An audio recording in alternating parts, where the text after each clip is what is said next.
Hi, this is Maryann Eduardo. It's a beautiful snowy day today in Pennsylvania, and I'm making keto cupcakes.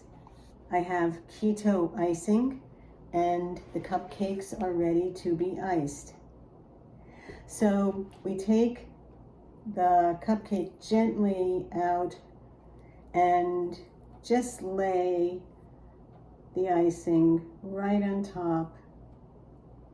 It's very soft, so it just lays in a pattern. You could whip it in a circle, and the first cupcake is ready to go.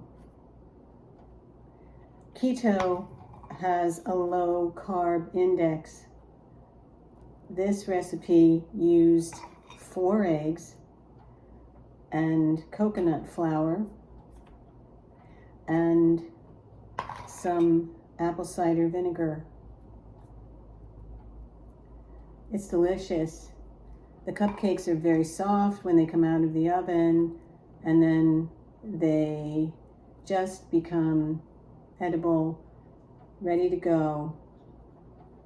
It's very fun making keto because we know that the protein of the eggs and the protein in the flour, it's gluten-free flour, is good for us. So I really enjoy creating keto recipes. So here's the demonstration.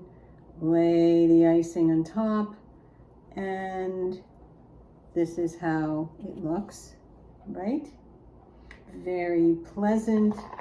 I'll probably give some to my neighbors and my friends, and deliver some to my family members in town. So I hope you have a good time making your keto cupcakes. Have a nice day.